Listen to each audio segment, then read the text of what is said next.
Good afternoon. For Telesur, I'm Sarah Begum in Caracas, Venezuela. We begin today in Brazil, where President Dilma Rousseff was sworn in on Thursday for her second term as Brazil's head of state. The former guerrilla fighter was elected for another four-year term in October, beating her conservative rival Aécio Neves. During her inaugural speech to Congress, Dilma said that she will focus her energies on jump-starting the nation's economic growth and putting an end to corruption. The fight we have engaged in against corruption, and particularly against impunity, will be reinforced with the measures I announced during my campaign.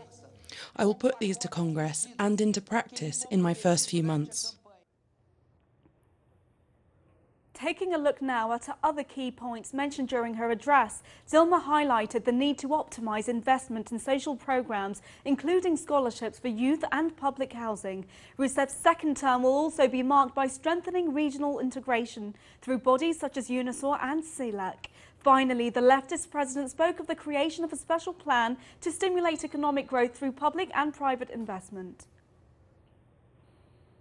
In Mexico, as part of the ongoing protests against government-sanctioned violence and repression, Ayotzinapa activists and supporters have begun an indefinite hunger strike.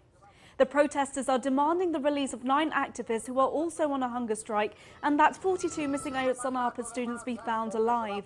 The activists are part of a sit-in protest in front of the General Attorney's office that began December 27th.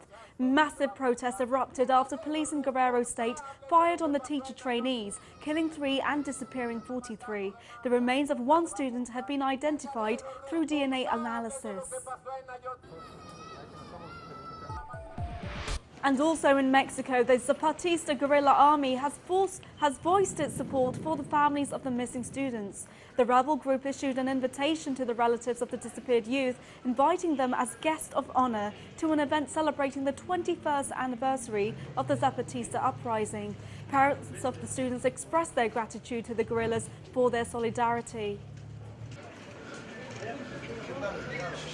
The Union of South American Nations, UNASUR, has condemned the United States' imposition of sanctions against Venezuela.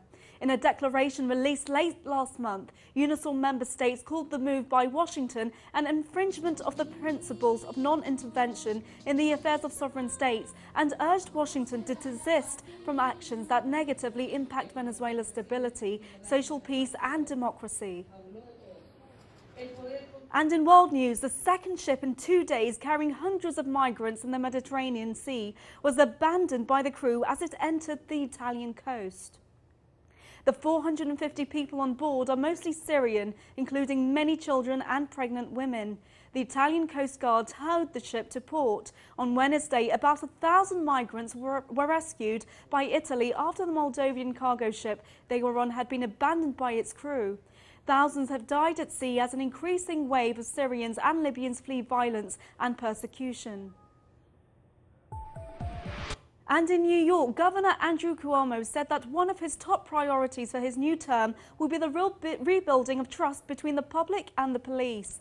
Describing the situation as, quote, troubled, Cuomo's statements come on the heels of nationwide protest against the killing of unarmed African Americans by law enforcement agents. The remarks were part of Cuomo's inaugural address after being sworn in for his second term as governor on Thursday.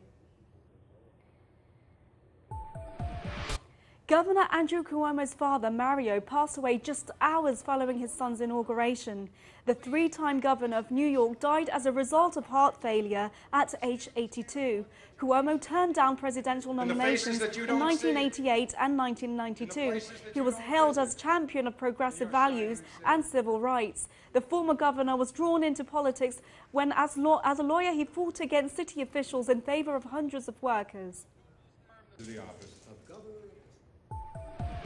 In Indonesia, officials have said that 30 bodies have been recovered so far in the search for AirAsia's flight QZ8501, which plunged into the Java Sea on December 28th.